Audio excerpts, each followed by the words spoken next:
Let me show you a really unique and interesting place here in Alton, Ontario. Jeremy Grant right here, co-owner together with his brother Jordan, has brought the Alton Mill, an industrial heritage property, back to life. It reopened about a year and a half ago. It's now an artist center and also has an industrial heritage exhibit. And this space is also very interesting. It's called the Annex, right? The Annex. Let's have a look at it.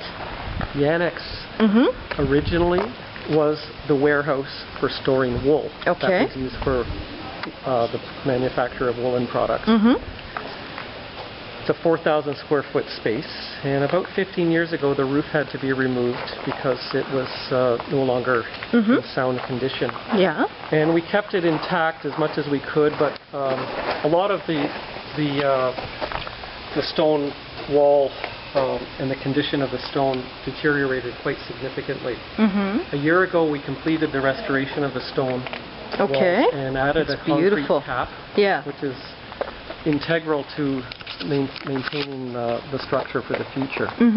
It's now used for different things, including public events, art shows, and this weekend, as part of Cuisine Art, which is an event happening on July 17th and 18th and is an annual event here.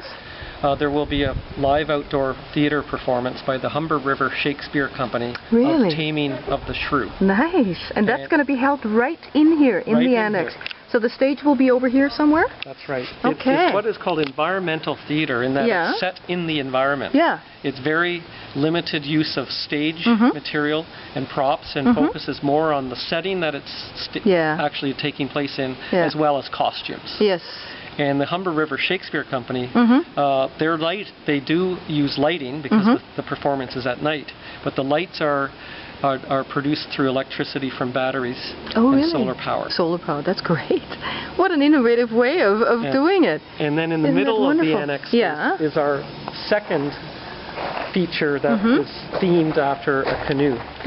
This is a fire pit. A fire pit in the shape of a canoe. It's a very squat canoe, but the canoe shape theme again applies nevertheless. And what it is first of all, it's oriented in a north and south direction. Secondly, it is in the shape of a canoe, and it actually uses stones that are also in the shape of a canoe, including this stone. That has been carved by the artist with the image of a river. And a paddle. Look at that.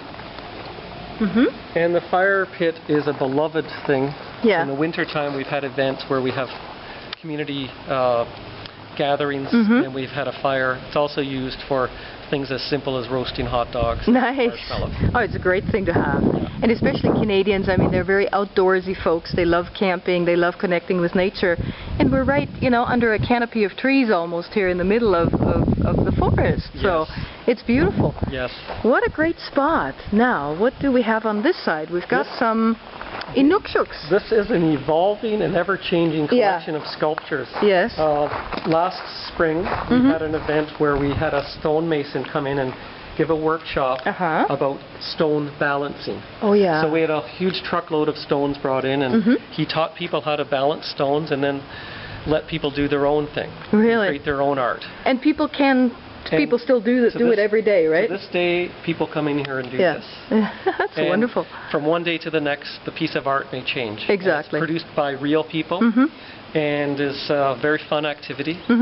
And I think people get a lot of satisfaction out of doing simple things when they're given a chance to do that. It's amazing. In an age of plastic toys and digital entertainment, something like this here can still provide so much satisfaction. That's right. It's kind of like a toy box for adults. Exactly. No, that's great. Thank you. And then I guess we'll walk inside the building? Sure. Okay. Wonderful. Thank you.